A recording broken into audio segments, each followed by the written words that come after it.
ಇನ್ನು ಈಗಾಗಲೇ ಬೆಂಗಳೂರಿನಲ್ಲಿ ಹೋಟೆಲ್ಗಳಿಗೆ ಬಿಸಿ ತಟ್ಟಿದೆ. ಬೆಂಗಳೂರು ಮಾತ್ರ ಅಲ್ಲ, ರಾಜ್ಯಾದ್ಯಂತ ಈ ಥರದ ಸಮಸ್ಯೆಯನ್ನು ನಾವು ನೋಡ್ತಾ ಇದ್ವಿ. ಎಸ್ಪೆಷಲಿ ಈಗ ಬೆಂಗಳೂರಿನ ವಿಚಾರಕ್ಕೆ ಮಾತಾಡಿದ್ರೆ ಜೋಳದ ರೊಟ್ಟಿ ಹೋಟೆಲ್ಗೂ ಕೂಡ ಗ್ಯಾಸ್ನ ಬಿಸಿ ತಟ್ಟಿದೆ. ಬೆಂಗಳೂರಿನ ಆನಂದರಾವ್ ಸರ್ಕಲ್ನಲ್ಲಿರುವಂತಹ ಹೋಟೆಲ್ ಇದು.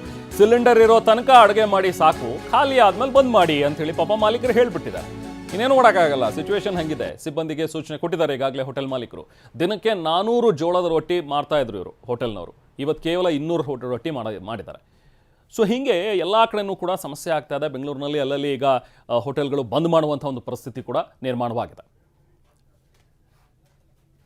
ಸೊ ಈಗ ಬೆಂಗಳೂರಿನಲ್ಲಿ ಎಲ್ಲೆಲ್ಲಿ ಹೇಗೆ ಸಮಸ್ಯೆ ಈಗ ತಲೆದೋರಿದೆ ಅನ್ನುವಂಥದ್ರ ಬಗ್ಗೆ ಮಾತಾಡ್ತಾ ಹೋಗೋಣ. ನಮ್ಮ ಪ್ರತಿನಿಧಿಗಳು ಎಲ್ಲ ಕಡೆಯೂ ಕೂಡ ಈಗ ಅಲ್ಲಿಂದ ಲೈವನ್ನು ಕೊಡ್ತಾ ಇದ್ದಾರೆ. ಪ್ರಮುಖವಾಗಿ ನಮ್ಮ ಜೊತೆಗೆ 3 ಜನ ಈಗ ಜಾಯ್ನ್ ಆಗಿದ್ದಾರೆ. ಶಕುಂತಲಾ ಅವರು ಜಾಯ್ನ್ ಆಗಿದ್ದಾರೆ ಗಾಂಧಿನಗರದಿಂದ. ಗಾಂಧಿನಗರದಲ್ಲಿ ಹೋಟೆಲ್ಗಳಲ್ಲಿ ಸಮಸ್ಯೆ ಹೇಗಿದೆ ಅಂತ ಹೇಳಿ ಅವ್ರು ವಿವರಿಸ್ತಾರೆ. ಇನ್ನು ಮಲ್ಲೇಶ್ವರಂನಲ್ಲಿ ನಮ್ಮ ಪ್ರತಿನಿಧಿ ವಿನಯ್ ಇದ್ದಾರೆ. ಹಾಗೆ ಆನಂದರಾವ್ ಸರ್ಕಲ್ ಬಳಿ ಇರುವಂಥ ಒಂದು ಹೋಟೆಲ್ನಲ್ಲಿ ಮೆಜೆಸ್ಟಿಕ್ನ ಹತ್ರ ನಮ್ಮ ಪ್ರತಿನಿಧಿ ಲಕ್ಷ್ಮೀ ನರಸಿಂಹ ಅವರಿದ್ದಾರೆ. ಮಾತಾಡ್ತಾ ಹೋಗೋಣ. ಮೊದಲದಾಗಿ ಶಕುಂತಲಾ, ಈಗ ನೀವಿರುವಂಥ ಜಾಗದಲ್ಲಿ ಹೋಟೆಲ್ಗಳಲ್ಲಿ ಹೇಗೆ ಸಮಸ್ಯೆ ಈಗ ಕಾಡ್ತಾ ಇದೆ? ಸ್ಟಾಕ್ ಇಲ್ವಾ, ಬಂದಿಲ್ವಾ ಹೋಟೆಲ್ಗಳಿಗೆ, ಅಥವಾ ಬರುತ್ತೆ ಅನ್ನೋ ನಿರೀಕ್ಷೆ ಆದರೂ ಇದೆಯಾ, ಅಥವಾ ಕಂಪ್ಲೀಟ್ ಕ್ಲೋಸ್ ಮಾಡಬೇಕು ಅನ್ನುವಂಥ ಒಂದು ಪರಿಸ್ಥಿತಿ ಇದೆಯಾ ಶಕುಂತಲಾ? ರಹಮಾನ್, ದೂರದಲ್ಲಿ ಆಗ್ತಾ ಇರುವಂತಹ ಯುದ್ಧ ಇಲ್ಲಿ ನಮ್ಮ ರಾಜ್ಯದಲ್ಲಿ ನಮ್ಮ ಜನರ ಹೊಟ್ಟೆ ಮೇಲೆ ಹೊಡಿತಾ ಇದೆ ಅನ್ನೋದಕ್ಕೆ ಈ ಚಿತ್ರಣಗಳೇ ಸಾಕ್ಷಿಯಾಗಿದೆ. ನಾವು ಗಮನಿಸ್ತಾ ಇರ್ಬೋದು, LV ಜೋಳದ ರೊಟ್ಟಿ ಸೆಂಟರ್ನಲ್ಲಿ ಪ್ರತಿನಿತ್ಯ ಜನ ಜಂಗುಳಿಯಂತೆ ನಿಂತಿರ್ತಾ ಇದ್ರು. ಕ್ಯೂನಲ್ಲಿ ನಿಂತ್ಕೊಂಡು ಇಲ್ಲಿ ಊಟ ಮಾಡ್ತಾ ಇದ್ರು ಪ್ರತಿನಿತ್ಯ ಕೂಡ. ಇವತ್ತು ಖಾಲಿಯಾಗಿ ಹೊಡಿತಾ ಇದೆ. ಈ ಚೇರ್ಗಳೆಲ್ಲವೂ ಕೂಡ, ಈ ಚೇರ್ ಮೇಲೆ ಸಾವಿರಾರು ಜನ ಬಂದು ಇಲ್ಲಿ ನಿಂತ್ಕೊಂಡು ಊಟ ಮಾಡಬೇಕಾದಂಥ ಸಿಚುವೇಶನ್ ನಾವು ಚಿತ್ರಣಗಳನ್ನ ಕಾಣ್ತಾ ಇದ್ವಿ. ಆದರೆ ಈ ಚೇರ್ನೆಲ್ಲ ಉಲ್ಟಾ ಮಾಡಿ ಇವಾಗ ಹಾಗೆ ಇಟ್ಟಿದ್ದಾರೆ ಅಂದರೆ ಇಲ್ಲಿನ ಪರಿಸ್ಥಿತಿ ಹೇಗಾಗಿರಬೇಡ ಅಂತ ಒಂದು ಕ್ಷಣಕ್ಕೆ ಊಹೆ ಮಾಡ್ಕೊಳ್ಳೋಕೆ ಕೂಡ ಕಷ್ಟ ಸಾಧ್ಯ ಆಗ್ತಾ ಇದೆ. ಬನ್ನಿ, ಇಲ್ಲಿನ ಕೇವಲ 2 ಸಿಲಿಂಡರ್ ಮಾತ್ರ ಇದೆ. ಇಲ್ಲಿ ನಾವು ನೋಡ್ತಾ ಇರ್ಬೋದು, ಇಲ್ಲಿನ ಸಿಬ್ಬಂದಿ ಬಸವರಾಜ್ ಅವರು ಇದ್ದಾರೆ. ಬಸವರಾಜ್ ಅವರೇ ನಮಸ್ಕಾರ. ಹೇಳಿ, ಏನ್ ಸಮಸ್ಯೆ ಆಗ್ತಾ ಇದೆ ನಿಮಗೆ? ಸಮಸ್ಯೆ ತುಂಬಾ ಇದೆ. ಸಿಲಿಂಡರ್ ಸಮಸ್ಯೆ ಆಗಿದೆ, ನಮಗೆ ತೊಂದರೆ ಆಗ್ತಾ ಇದೆ. ಈಗ ನಾವು ಊರಿಂದ ಬಂದಿರೋದು ಗುಲ್ಬರ್ಗಾಯಿಂದ. ಈಗ ನಾವು ಹೋಗ್ಬೇಕಂದ್ರೆ ಹೆಂಗೆ ಹೋಗ್ಬೇಕು? ಊರಲ್ಲಿದ್ರೆ ಸೌದೆಲ್ ಮೇಲಾದ್ರೂ ಅಡಿಗೆ ಮಾಡ್ಕೊಂಡು ಊಟ ಮಾಡ್ತಿದ್ವಿ. ಇಲ್ಲಿ ನಾವು ಮಾಡ್ಕೊಂಡು ಉಳ್ಳಕ್ಕೂ ಸಿಲಿಂಡರ್ ಇಲ್ಲ. ಇವಾಗ ಎಷ್ಟು ಸಿಲಿಂಡರ್ ನಿಮ್ಮ ಹತ್ರ ಸ್ಟಾಕ್ ಇದೆ? ಈಗ ಇವಾಗಿಲ್ಲ ಮೇಡಮ್, ಅದು ಒಂದು ಹಚ್ಚಿದ್ವಿ, ಅದು ನಾಳೆನೋ ನಾಡಿದ್ದು ಬಂದಾಗ್ಬಿಡುತ್ತೆ ಅಷ್ಟೇ. ಅಂದ್ರೆ ಈಗ ನೀವು ಬೇರೆ ಊರಿಂದ ಬಂದು ಇಲ್ಲಿದ್ದೀರಿ, ಈಗ ಸಿಲಿಂಡರ್ ಖಾಲಿ ಆದ್ಮೇಲೆ ಹೋಟೆಲ್ ಕ್ಲೋಸ್ ಮಾಡಿ ಅಂತ ಓನರ್ ಹೇಳಿದ್ದಾರೆ. ಈಗ ನಿಮ್ಮಿಲ್ಲಿನ ಸಿಬ್ಬಂದಿಗಳಿಗೆ ಊಟ ಮಾಡಕ್ ಆಗ್ತಿಲ್ಲ ಅಂತ ಹೇಳ್ತಿದ್ದೀರಿ. ಮೇಡಮ್ ಹೌದು, ನಮ್ದು ಏನಾಯ್ತು, ನಾವು ಇಲ್ಲೇ ಗುಲ್ಬರ್ಗ 650, ಅವರು ಅಸ್ಸಾಮಿಂದ ಬಂದಿದ್ದಾರೆ. ಅಸ್ಸಾಂ ಅವ್ರ ಊರು, ಅವ್ರ ಸಮಸ್ಯೆ 2 ದಿವಸ, ಅವ್ರು ಊರಿಗೆ ಹೋಗೋಕ್ಕೆ 2 ದಿವಸ ಬೇಕು. ಇಲ್ಲಿ ಎಷ್ಟು ರೊಟ್ಟಿ ಮಾಡ್ತಾ ಇದ್ರಿ? ಇವಾಗ ಎಷ್ಟು ರೊಟ್ಟಿ ಮಾಡ್ತಾ ಇದ್ರಿ? ಮೇಡಮ್ ಒನ್ ಟೈಮಿಗೆ 400 500 ರೊಟ್ಟಿ ಹೋಗಿತ್ತು. ಸಾಯಂಕಾಲ ಒಂದು 300 400 ಹೋಗ್ತಿತ್ತು. ದಿನಾಲು 1000 ರೊಟ್ಟಿ ಹೋಗ್ತಿತ್ತು ನಮ್ಮದು. ಇವಾಗ ಸಮಸ್ಯೆ ಆಗಿದೆ.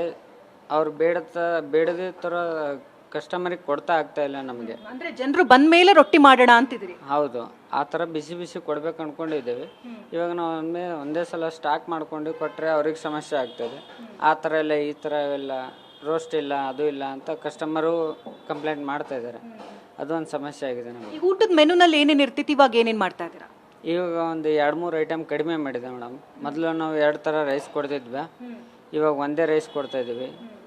ಒಂದು ನಮ್ಮ ಟೋಟಲ್ 12 ಐಟಮ್ ಇತ್ತು, ಅದರಲ್ಲಿ ಒಂದು 4 ಐಟಮ್ ಕಡಿಮೆ ಆಗಿದೆ. ನಾವು ಈಗ ಸ್ವೀಟ್ ಮಾಡ್ತಾ ಇದ್ವಿ, ನಾವು ಹುಗ್ಗಿ ಅಥವಾ ಪಾಯಸ ಯಾವುದೋ ಒಂದು ಮಾಡ್ತಿದ್ವಿ. ಈಗ ರೆಡಿಮೇಡ್ ಜಾಮೂನ್ ತರ್ತಾ ಇದ್ವಿ ನೋಡಿ. ನಮಗೆ ಅದಕ್ಕೂ ಕಾಸು ಕೊಟ್ಟು ತರಬೇಕು. ಅದಕ್ಕೆ ಅದ್ರ ಕಸ್ಟಮರು ವೋಚರ್ ಬಿಲ್ ಜಾಸ್ತಿ ಆಗುತ್ತೆ, ತರಕಾರಿದು ಅದರದ್ದು ಅಂತಂದ್ರೆ ಕಷ್ಟ ಆಗ್ತಾ ಇದೆ ಅವರಿಗೆ. ಆ ಥರ ಓನರ್ಗೂ ಬೇಜಾರಾಗ್ತಾ ಇದೆ. ನಾವು ಅವರು ಕ್ಲೋಸ್ ಮಾಡೋಣ ಅಂತ ಇದ್ದಾರೆ. ನಮ್ಮ ಪರಿಸ್ಥಿತಿ ಏನು ಅಂತ ನಾವು ವಿಚಾರ ಮಾಡಬೇಕಾಗಿದೆ. ಸೊ ರಹಮಾನ್, ಇದು ಇಲ್ಲಿನ ಸಿಬ್ಬಂದಿಗಳ ಪರಿಸ್ಥಿತಿ. ಯಾಕಂದ್ರೆ ಬರುವಂತಹ ಗ್ರಾಹಕರಿಗೆ ರೊಟ್ಟಿ ಮಾಡಿಕೊಡೋಣ ಅಂತಿದ್ದಾರೆ. ಅದು ಬಂದ ಮೇಲೆ ನಾವು ತಯಾರಿಯನ್ನು ಮಾಡ್ತೀವಿ, ಬಿಸಿಯಾಗಿ ಕೊಡ್ತೀವಿ. ಇವಾಗ ಇರೋಷ್ಟಂತ ಸಿಲಿಂಡರಲ್ಲಿ ಖಾಲಿ ಮಾಡ್ತೀವಿ, ನಂತರದಲ್ಲಿ ಏನಾಗುತ್ತೋ ಗೊತ್ತಿಲ್ಲ. ನಮ್ಮ ಸಿಬ್ಬಂದಿಗಳು ನಾವು ಬೇರೆ ದೂರದಿಂದ, 1000 ಕಿಲೋಮೀಟರ್ ದೂರದಿಂದ ಬಂದು ಇಲ್ಲಿ ಕೆಲಸ ಮಾಡ್ತಿದ್ದೀವಿ. ಈಗ ನೆಕ್ಸ್ಟ್ ನಮ್ಗೇನಾದ್ರು ಕಂಪ್ಲೀಟ್ ಆಗಿ ಗ್ಯಾಸ್ ಕ್ಲೋಸ್ ಆದ್ರೆ ನಾವು ಹೇಗೆ ಊಟ ಮಾಡೋದು, ಎಲ್ಲಿ ಹೋಗಿ ಊಟ ಮಾಡೋದು, ಏನ್ ಪರಿಸ್ಥಿತಿ ಅಂತ ಆತಂಕ ಶುರುವಾಗ್ತಿದೆ ಅನ್ನುವಂತ ಮಾತುಗಳನ್ನ ಆಡ್ತಿದ್ದಾರೆ. ನಿಜ ಶಕುಂತಲಾ, ಹೋಲ್ಡ್ ನಾನು ಮಾತಾಡ್ತೇನೆ. ಅಂದ್ರೆ ಒಂದ್ ಕಡೆ ಗ್ರಾಹಕರಿಗೆ ಆಗ್ತಾ ಇರುವಂತಹ ಒಂದು ಸಮಸ್ಯೆ, ಇನ್ನೊಂದ್ ಕಡೆ ಪಾಪ ಅವ್ರು ಹೇಳ್ತಾ ಇದ್ರು ಸಿಬ್ಬಂದಿ ಈಗ ಹೋಟೆಲ್ ಕ್ಲೋಸ್ ಮಾಡಿ ನೀವು ನಿಮ್ಮ ಊರಿಗೆ ಹೋಗ್ಬಿಡಿ ಅಂತ ಹೇಳಿದ್ರೆ ಪಾಪ ಅವರ ದುಡಿಮೆಗೂ ಕೂಡ ಇದು ಪೆಟ್ಟು ಬಿದ್ದಂತಾಗುತ್ತೆ. ನಾವು ಪ್ರತಿನಿಧಿ ವಿನಯ್ ಜಾಯ್ನ್ ಆಗಿದ್ದಾರೆ, ಮಾತಾಡೋಣ. ವಿನಯ್, ಮಲ್ಲೇಶ್ವರಂನಲ್ಲಿದ್ದೀರಿ, ಹೇಗಿದೆ ಅಲ್ಲಿನ ಒಂದು ಸಮಸ್ಯೆಗಳು? ಅಲ್ಲಿನ ಹೋಟೆಲ್ಗಳಲ್ಲಿ ಒಂದಷ್ಟು ಬಂದ್ ಆಗ್ತಾ ಇದೆಯಾ, ಅಥವಾ ಸ್ಟಾಕ್ ಸಿಗುತ್ತೆ ಬರುತ್ತೆ ಅನ್ನುವಂಥ ಒಂದು ಹೋಪ್ಸ್ ಏನಾದರೂ ಅಲ್ಲಿ ಇದೆಯಾ? ಏನು ಹೇಳ್ತೀರಿ ವಿನಯ್? ರೆಹಮಾನ್, ಸದ್ಯಕ್ಕೆ ರಾಜಧಾನಿಯ ಸಾವಿರಾರು ಕಿಲೋಮೀಟರ್ ದೂರದಲ್ಲಿರುವ ಯುದ್ಧ ಸದ್ಯಕ್ಕೆ ರಾಜಧಾನಿಯ ಜನರ ಹೊಟ್ಟೆಗೂ ಕೂಡ ಶಾಖವನ್ನು ತಟ್ಟಿರುವಂಥದ್ದು. ಹೋಟೆಲ್ನಲ್ಲಿರುವಂತಹ ಒಲೆಗಳು ಬಂದಾಗಿದೆ, ರಾಜಧಾನಿಯ ಜನರ ಸಂಕಷ್ಟ ಕಾರಣ ಆಗಿದೆ, ಹೋಟೆಲ್ ಮಾಲೀಕರ ಪರದಾಟಕ್ಕೂ ಕೂಡ ಇದು ಕಾರಣ ಆಗ್ತದೆ. ಸದ್ಯಕ್ಕೆ ತೋರಿಸ್ತಾ ಹೋಗ್ತೀನಿ ಮಲ್ಲೇಶ್ವರಂನ ಪ್ರಮುಖ ಹೋಟ್ಲು. ನಿಮಗೆ ಮಲ್ಲೇಶ್ವರಂ ಅಂದ ತಕ್ಷಣ ಇಲ್ಲಿರುವಂತಹ ಟೆಂಪಲ್ ಮಿಲ್ಸ್ ನೆನಪಾಗುತ್ತೆ. ಯಾಕಂದರೆ ಪ್ರತಿ ದಿವಸ ಸುತ್ತಮುತ್ತಲಿರುವಂತಹ ಭಾಗದಲ್ಲಿ ಕೆಲಸ ಮಾಡುವಂಥ ಏನು ಸಿಬ್ಬಂದಿಗಳಾಗಿರ್ಬೋದು, ನೌಕರರಾಗಿರ್ಬೋದು, ವಿದ್ಯಾರ್ಥಿಗಳಾಗಿರ್ಬೋದು, ಎಲ್ಲರೂ ಕೂಡ ಈ ಒಂದು ಮಿಲ್ಸ್ಗೆ ಬಂದು ಮಧ್ಯಾಹ್ನದ ಭೋಜನವನ್ನು ಸವಿಯುವಂಥದ್ದು. ಈ ಸದ್ಯಕ್ಕೆ ಟೆಂಪಲ್ಸ್ ಮಿಲ್ಲಲ್ಲಿ ಮಧ್ಯಾಹ್ನದ ಊಟವನ್ನು ಕ್ಲೋಸ್ ಮಾಡಿರುವಂಥದ್ದು. ಸದ್ಯಕ್ಕೆ ಅವರು ಕೂಡ ಒಂದು ಡಿಸ್ಪ್ಲೇನ ನೋಟಿಸನ್ನು ಕೂಡ ಹಾಕಿರುವಂಥದ್ದು. ಗ್ಯಾಸ್ ಸಿಲಿಂಡರ್ ಪೂರೈಕೆ ಅಭಾವದಿಂದ ಇಂದು ಟೆಂಪಲ್ ಮಿಲ್ಸ್ ಲಭ್ಯವಿರುವುದಿಲ್ಲ, ಅನಾನುಕೂಲತೆಗಾಗಿ ಕ್ಷಮಿಸಿ.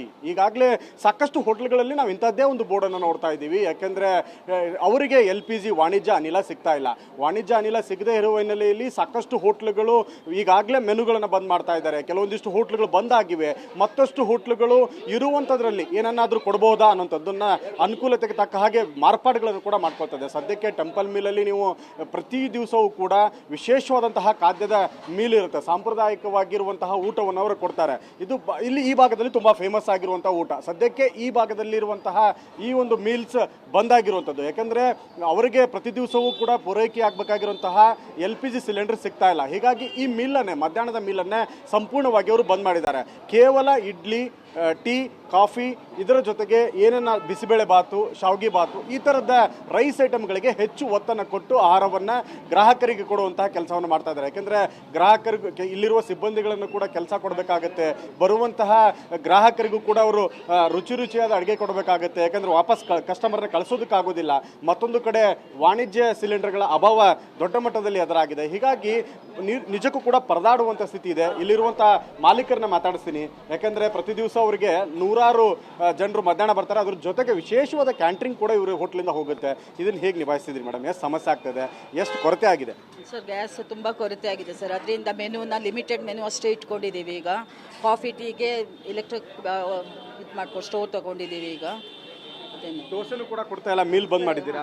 ದೋಸೆ ಈಗ ಕೊಡ್ತಾ ಇಲ್ಲ ಸರ್. ನಮ್ದು ಇರೋದು ಇಲ್ಲಿ ರೆಗ್ಯುಲರ್ ಕಸ್ಟಮರ್, ಅವರಿಗೆ ತುಂಬ ಕಷ್ಟ ಆಗ್ತಾ ಇದೆ ಇದರಿಂದ. ನಿಮ್ಮ ಹೋಟ್ಲಿಗೆ ಬರೋದೇ ದೋಸೆ ಮತ್ತು ಮೀಲಿಗೆ? ದೋಸೆಗೆ ಮತ್ತು ಮೀಲಿಗೆ. ಟೆಂಪಲ್ ಮಿಲ್ಸ್ ಇವತ್ತಿಂದ ಕ್ಲೋಸ್ ಮಾಡ್ತಾ ಇದ್ದೀವಿ. ಹೀಗೆ ಆದರೆ ನಾಳೆಯಿಂದ ಎಲ್ಲ ಐಟಮ್ ಕ್ಲೋಸ್ ಮಾಡೋ ಸಂಭವ ಬರುತ್ತೆ. ಪ್ರತಿ ದಿವಸ 200-300 ಜನ ಇಲ್ಲಿ ಊಟ ಮಾಡ್ತಾರೆ ಬಂದು ಮಧ್ಯಾಹ್ನ. ನಿಮ್ಮ ಕ್ಯಾಂಟ್ರಿಂಗ್ ತುಂಬಾ ಜಾಸ್ತಿ ಇರೋದು, ಅದನ್ನ ಹೇಗೆ? ಯಾವುದು ಆರ್ಡರ್ ಈಗ ತಗೊಳ್ತಾ ಇಲ್ಲ ಸರ್. ಈಗ ಎಲ್ಲ ಸ್ಟಾಪ್ ಮಾಡಿದ್ದೀವಿ ಸದ್ಯಕ್ಕೆ.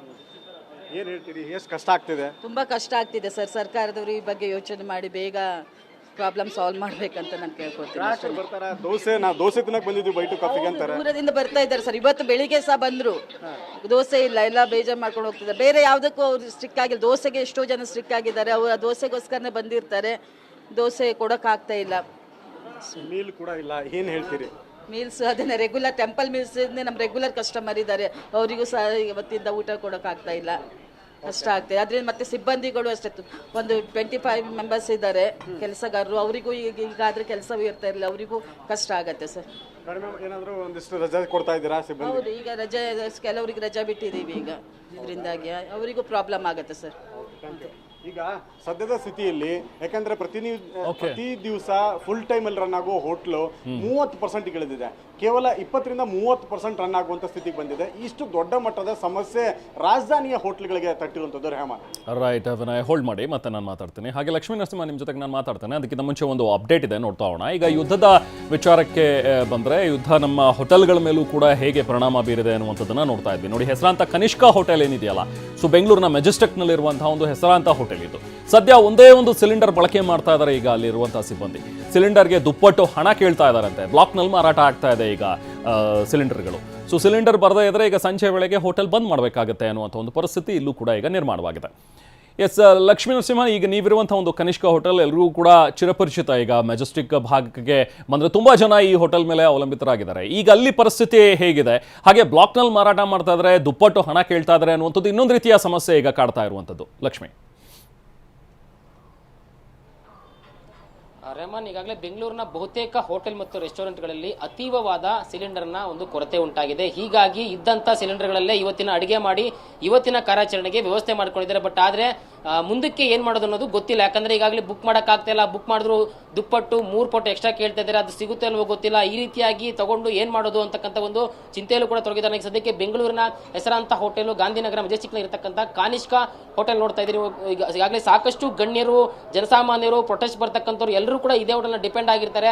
ಇಲ್ಲೇ ಊಟ ಮಾಡೋಕ್ಕೆ ಬರ್ತಾರೆ. ಬಟ್ ಆದರೆ ಇಲ್ಲಿ ಸದ್ಯದ ಪರಿಸ್ಥಿತಿ ಇನ್ನೊಂದೇ ಒಂದು ಸಿಲಿಂಡರ್ ಮಾತ್ರ ಬಾಕಿ ಇದೆ. ಬೆಳಗ್ಗೆಯಿಂದ ಇರ್ತಕ್ಕಂಥ ಸಿಲಿಂಡರ್ಗಳಲ್ಲಿ ಅಡುಗೆಯನ್ನು ಮಾಡಿದ್ದಾರೆ. ಅದರಲ್ಲಿ ಗ್ರಾಹಕರಿಗೆ ಬಂದಂಥ ಊಟಗಳನ್ನು ಕೊಡ್ತಾ ಇದ್ದಾರೆ. ಸೊ ಆದರೆ ಈಗಾಗಲೇ ಬುಕ್ ಮಾಡಿದ್ದಾರೆ ಸಿಲಿಂಡರ್, ಅದು ಕೂಡ ಬುಕ್ ಆಗ್ತಿಲ್ಲ.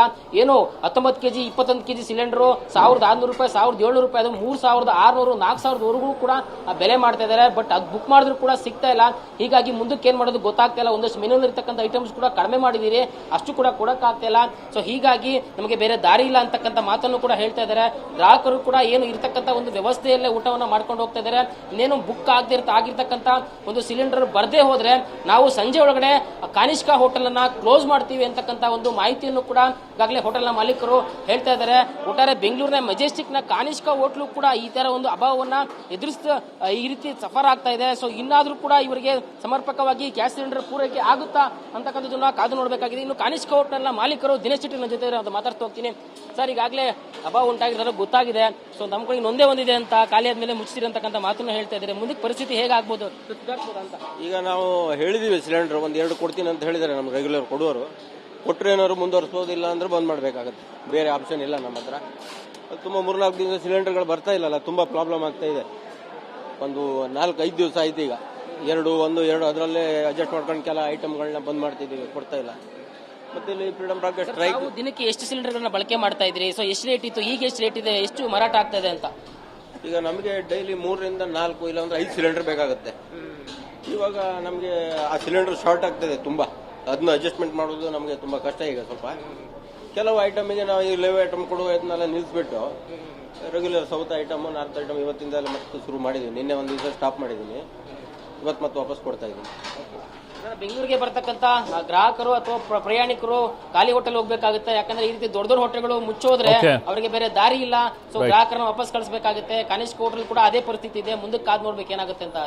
S, thank you Lakshmi, Vinay ಹಾಗೂ ಶಕುಂತಲಾ. ಇನ್ನು ಬೆಂಗಳೂರಿನಲ್ಲಿ ಈ ಥರದ ಒಂದು ಸಮಸ್ಯೆಗಳು ಬೇರೆ ಬೇರೆ ಭಾಗಗಳಲ್ಲೂ ಕೂಡ ನಮಗೀಗ ವರದಿ ಆಗ್ತಾ ಇದೆ. ಇತ್ತ ಪರಂಪರೆ ಹೋಟೆಲ್ ಅಂತ ಹೇಳಿ ಕೊಟ್ಟಿಗೆರೆಯಲ್ಲಿರುವಂತಹ ಒಂದು ಹೋಟೆಲ್, ಇಲ್ಲೂ ಕೂಡ ಸಮಸ್ಯೆ ಆಗಿದೆ. ಹೋಟೆಲ್ನ ಕಿಚನ್ ಅನ್ನು ಬಂದ್ ಮಾಡಿದ್ದಾರೆ. ಈಗ ರಸ್ತೆಯಲ್ಲೇ ಅಡುಗೆ ಮಾಡಿ ಮುಖ್ಯ ರಸ್ತೆಯಲ್ಲಿ ಈಗ ಶಾಮಿಯಾನ ಹಾಕಿ ಸೌದೆ ಒಲೆಯನ್ನು ಹಾಕಿ ಅಡುಗೆ ಮಾಡುವಂಥ ಒಂದು ಪರಿಸ್ಥಿತಿ ಈಗ.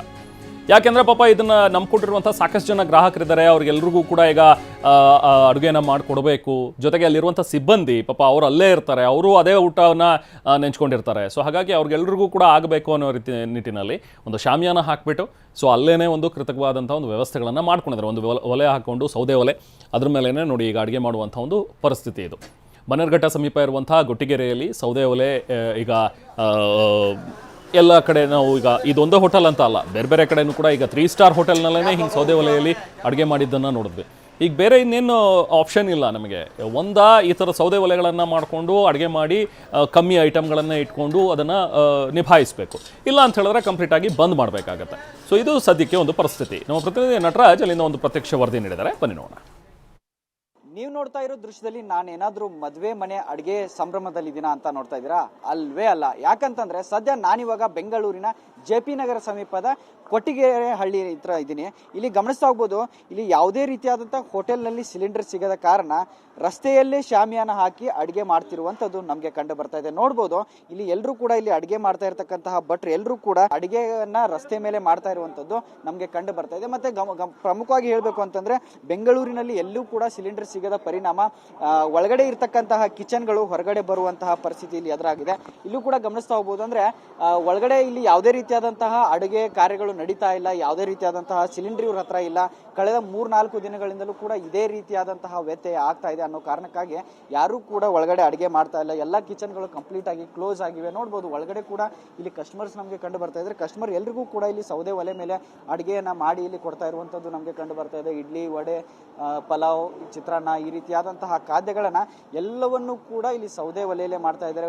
ಒಳಗಡೆ ಎಲ್ಲಿ ಗಮನಿಸಿದ್ರು ಕೂಡ ಯಾವುದೇ ರೀತಿಯಾದಂತಹ ಗ್ಯಾಸ್ ಕೂಡ ಇಲ್ಲಿ ಉರಿತಾ ಇಲ್ಲ. ಈ ರೀತಿಯಾದಂತಹ ಪರಿಸ್ಥಿತಿ ಬೆಂಗಳೂರಲ್ಲಿ ಬಂದಿರೋದ್ರಿಂದ ಎಲ್ಲರೂ ಕೂಡ ಒಂದು ಸೌದೆ ಒಲೆಗೆ ಮೊರೆ ಹೋಗಿದ್ದಾರೆ ಅನ್ನೋದು ಕೂಡ ನಮಗೆ ಸ್ಪಷ್ಟವಾಗಿ ಕಂಡು ಬರ್ತಾ ಇದೆ. ಈ ರೀತಿಯಾದಂತಹ ಒಂದು ಪರಿಸ್ಥಿತಿ 3-4 ದಿನಗಳಿಂದಲೂ ಕೂಡ ಇಲ್ಲಿ ಆಗ್ತಾ ಇದ್ದು, ಇನ್ನೇನು ಅಂದ್ರೆ ಗ್ಯಾಸ್ ಸಿಕ್ಕರೆ ಮಾತ್ರ ನಾವು ಒಳಗಡೆ ಅಡುಗೆ ಮಾಡ್ತೀವಿ, ಇಲ್ಲ ಅಂತಂದ್ರೆ ಇದೇ ಕಂಟಿನ್ಯೂ ಆಗುತ್ತೆ. ಕಸ್ಟಮರ್ ಕೂಡ ಇಲ್ಲಿ ಸಾಕಷ್ಟು ಸಂಖ್ಯೆಯಲ್ಲಿ ಬರ್ತಾ ಇರ್ತಾರೆ. ಅವ್ರು ಯಾರಿಗೂ ಕೂಡ ತೊಂದರೆ ಆಗಬಾರ್ದು ಅನ್ನೋ ನಿಟ್ಟಿನಲ್ಲಿ ನಾವು ಎಲ್ರಿಗೂ ಕೂಡ ಒಂದು ಸೌದೆ ಒಲೆ ಮೇಲೆ ಅಡುಗೆಯನ್ನ ಮಾಡಿಕೊಡ್ತೀವಿ ಅನ್ನೋದು ಇಲ್ಲಿ ಹೋಟೆಲ್ ಮಾಲೀಕರ ಮಾತಾಗಿದೆ. ಕ್ಯಾಮರಾ ಪರ್ಸನ್ ರಮೇಶ್ ಜೊತೆ ನಟರಾಜ್, TV9 ಬೆಂಗಳೂರು.